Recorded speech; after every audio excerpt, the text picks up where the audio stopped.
Hello, my name is Jessica Brito. I am the co-president of Crescent Montana. We are focused on trying to end period poverty in Montana. We are trying to get products out to students in order to improve their education, in order to have them have a better experience during school.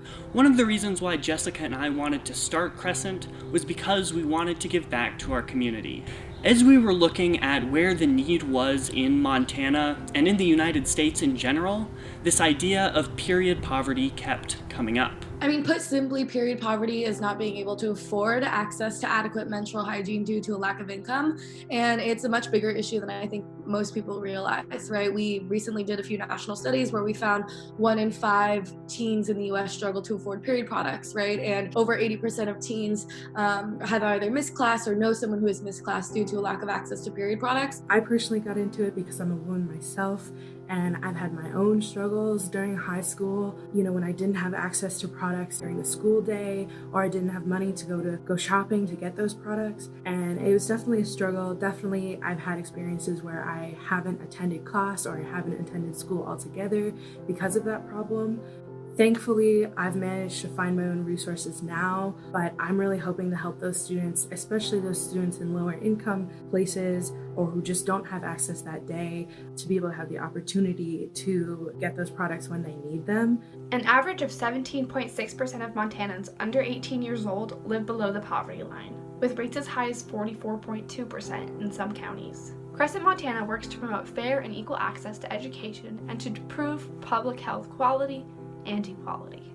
It shouldn't be the students' responsibilities to take care of something basic, like their basic hygiene. In bathrooms, we have toilet paper for students, we have paper towels.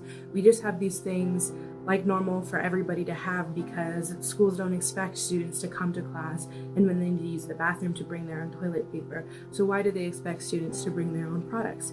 Every single one of our products is provided freely and accessibly so that any student, regardless of socioeconomic background, gets equal access to basic period products. And it's not just about access, it's also about reducing stigma.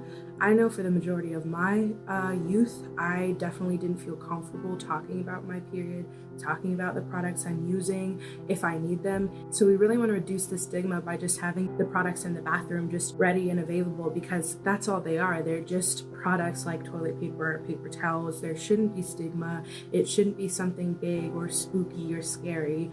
Many of the schools that we work with already had systems in place for students to get period products.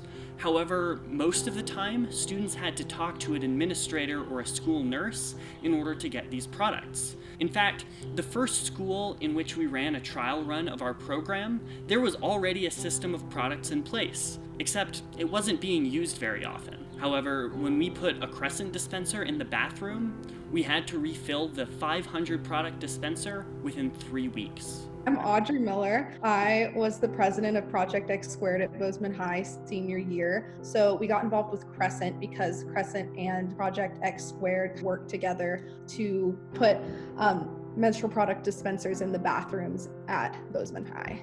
The fact that so many products were used just from the Crescent dispenser shows that lots of people are they're utilizing them, and especially when you're in the confines of an institution like school, the priority should be education and not taking care of, you shouldn't have to be concerned that you can't take care of your basic health needs.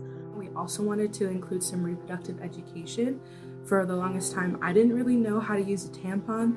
Funnily enough, only until about 2 years ago did I figure out that there's supposed to be a clicking sound when you use a tampon. I had no idea, but thankfully we got in contact with some Brito care doctors and we managed to speak with them about this whole thing. Then we got specific, doctor-approved instructions on our dispensers so students know how to use pads, how to use tampons, and will have no trouble doing so.